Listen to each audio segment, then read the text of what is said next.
नमस्कार दोस्तों, मेरा नाम आचार्य हरीश है। मैं आप सबका स्वागत करता हूं yoga my life YouTube channel पर। आज के मेरे वीडियो का शीर्षक है टाइम ट्रैवलिंग।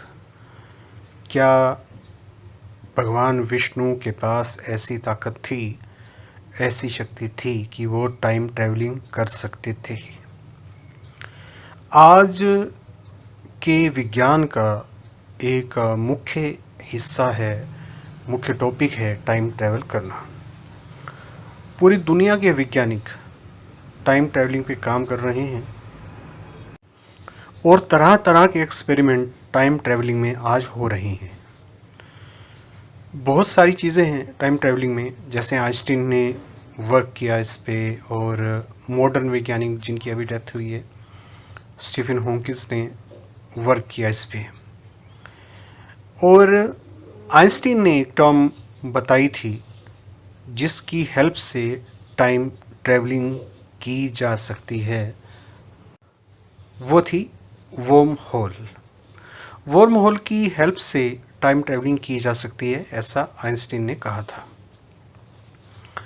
टाइम ट्रैवलिंग में बहुत सारे टेक्निकल पेज जुड़े हुए हैं, बहुत सारी टेक्निकल बातें हैं कि मान लीजिए कि कोई यान जो है, अगर वो ट्रैवलिंग कर रहा है प्रकाश की गति के आसपास, लाइट की स्पीड के आसपास, और वो पृथ्वी के अगर एक चक्कर, दो चक्कर, तीन चक्कर लगाता है या एक साल तक चक्कर लगाता रहता है, तो जब वो पृथ्वी पर उतरेगा तो उसके लिए यहाँ पे पृथ्वी पर जो है कई साल बीत चुके होंगे।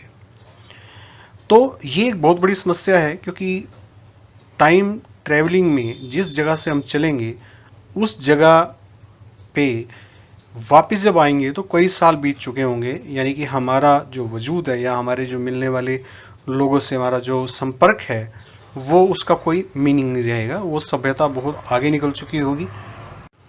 मान लीजिए कि मैंने एक ग्रह पर टाइम ट्रैवलिंग की और उस ग्रह पर मैंने जो समय लगाया, एक साल लगाया, और जो मैथमेटिकल इक्वेशन ये कहती है कि जब मैं एक साल बाद अपने ग्रह पर आऊँगा तो यहाँ पर कई साल बीत चुके होंगे। मान लीजिए कि 50 साल बीत चुके होंगे, 100 साल बीत चुके होंगे। तो ऐसे में मेरा टाइम ट्रैवलिंग करने का जो हमारा टारगेट है, जो हमारा उद्देश्य है, उसकी कोई वैल्यू नहीं रहेगी, क्योंकि टाइम पीछे इतना गुजर चुका होगा कि पीढ़ियों की पीढ़ियाँ भी हो सकता है कि गुजर जाएं, इतना टाइम भी बीत सकता है।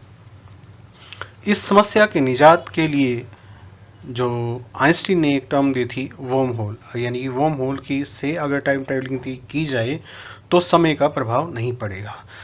ऐसे ही जो भगवान विष्णु ने, एक भागवत में एक कहानी आती है कि भगवान विष्णु ने नारद को इस तरह की टाइम ट्रैवलिंग करवाई थी, और वो आज के विज्ञान के हिसाब से वर्म होल से ही टाइम ट्रैवलिंग थी, क्योंकि समय का उस बात पे कोई असर नहीं पड़ा था। तो ये कहानी जो है श्रीमद् भागवत में दी हुई है। थोड़ा सा मैं उस कहानी को आपको बता रहा हूँ कि नारद मुनि और भगवान विष्णु जो है घूम रहे होते हैं, और नारद उनसे एक प्रश्न पूछता है कि माया क्या है। तो विष्णु उसको बोलते हैं कि जाइए, आप सामने पानी का सरोवर है, वहाँ से कुछ जल लेके आइए, जल पीते हैं और फिर आपसे बातचीत करते हैं, आपको बताते हैं कि माया क्या है। तो नारद एक पानी का लोटा लिए हुए चले जाते हैं, पानी का लोटा लेकर चले जाते हैं। तो वहाँ पे वो क्या देखते हैं, उस जगह पे पहुँचते हैं। आप देखिए, अब यहाँ पे टाइम ट्रैवलिंग शुरू हो चुकी है। विष्णु के पास ऐसी कोई तकनीक थी कि जिस तकनीक का उन्होंने प्रयोग किया और टाइम ट्रैवलिंग शुरू करवा दी। अब आगे आगे आपको पता चलेगा कि कैसे टाइम ट्रैवलिंग आगे बढ़ी। टाइम ट्रैवलिंग अब शुरू हो चुकी है, जिसका वैज्ञानिक आज बात कर रहे हैं, जिसकी वैज्ञानिक आज हालांकि वर्म होल के माध्यम से टाइम ट्रैवलिंग अभी हुई नहीं है, वो एक कॉन्सेप्ट है। तो नारद पहुंचते हैं वहाँ पे, देखते हैं कि सामने एक सुंदर जो कन्या है वो भी जल भर रही है, और वो उस पर मोहित हो जाते हैं। तो उनके मन में विचार आता है कि क्यों ना जो है इससे जो है शादी कर ली जाए। वो भूल जाते हैं कि आप देखिए माइंड और टाइम का बहुत गहरा संबंध है। तो टाइम ट्रैवलिंग मैंने बता दिया शुरू हो चुकी है, और करवाई किन्होंने है? भगवान विष्णु ने। अब वो भूल चुके हैं कि वो किस काम यहाँ पे आए थे, क्योंकि टाइम फ्रेम चेंज हो चुका है। अब वो एक अलग टाइम फ्रेम में हैं जो केवल और केवल वर्म होल की हेल्प से की जा सकती है। तो उस ग्रंथ में ये तो नहीं दिया हुआ कि तकनीक क्या है, लेकिन ये जो बात है, ये कहानी है, ये बिल्कुल एग्जैक्ट वर्म होल की कहानी है। तो वो उसके पीछे चले जाते हैं, उस कन्या के पीछे जाके देखते हैं कि वो किसी घर में गई है, तो उस घर में उसके पीछे पीछे चले जाते हैं और उस घर के देखते हैं कि उनके फादर हैं, उनके फादर से मिलते हैं और कहते हैं कि मैं जो है आपकी बिटिया से, आपकी बेटी से शादी करना चाहता हूँ और आप मुझे इसकी अनुमति दीजिए। तो फादर जो हैं उस लड़की के, वो बोलते हैं कि आपको, ये मेरी इकलौती बेटी है, तो आपको मेरे घर पे ही रहना होगा और जो मेरा खेत खलियान होगा वो संभालना होगा और सब कुछ यहीं पे रह के करना होगा। नारद हाँ कर देते हैं, उनकी शादी हो जाती है। शादी हो जाती है तो दिन बड़े अच्छे से बीतने लगते हैं।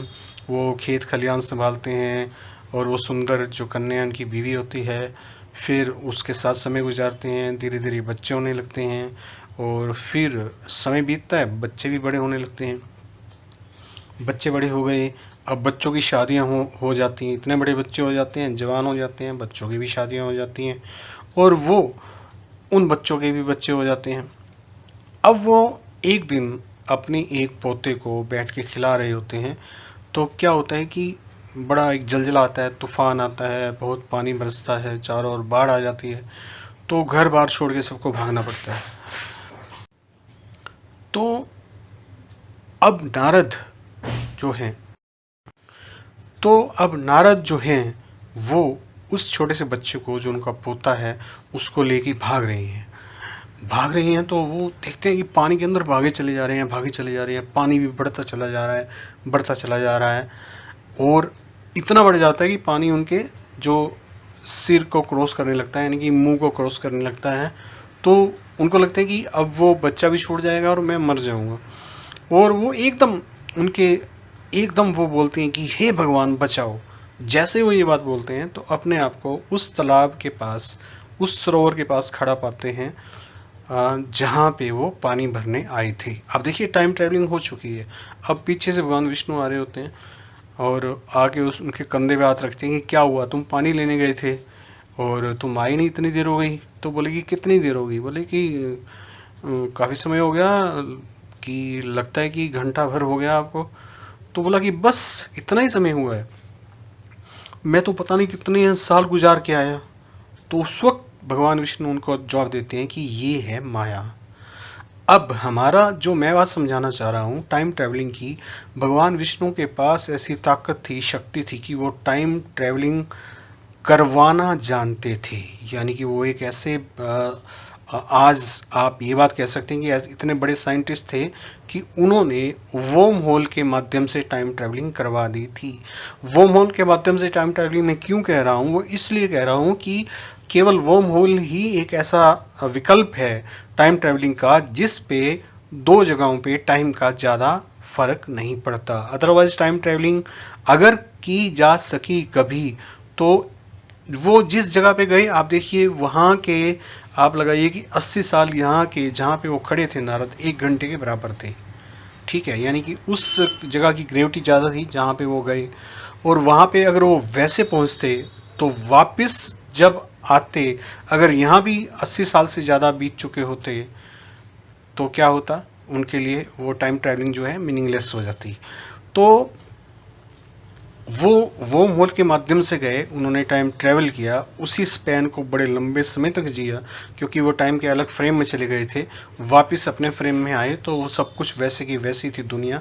तो ये केवल जो है मुमकिन था अगर वर्म होल से ट्रैवलिंग करना आता हो, टाइम ट्रैवलिंग करना आता हो, क्योंकि टाइम के दो अलग अलग फ्रेमवर्क में वो चले गए थे। एक में तो वो थे ही, दूसरे में होके वो आधे घंटे में वापस आए थे और वहाँ पे वो बिता कर आए थे लगभग 80 साल। तो यहाँ जो आज का विज्ञान कोशिश कर रहा है वर्म होल की हेल्प से टाइम ट्रैवलिंग करने की, हालांकि अभी तक हो नहीं पाई है और कोशिशें जारी हैं, हो सकता है फ्यूचर में हो भी पाए। तो ये था मेरा वीडियो जो मैंने आपको समझाया, बताया कि भागवत में, हमारे प्राचीन ग्रंथों में इस तरह की कहानियाँ जो दी हुई हैं, जो आज का विज्ञान एजम्पशन कर रहा है, कल्पना कर रहा है कि इस तरीके से हो सकता है, थ्योरीज दे रहा है, वो इस तरीके की चीज़ें पहले वहाँ पे हो चुकी हैं। आज के लिए इतना ही। वीडियो देखने के लिए धन्यवाद।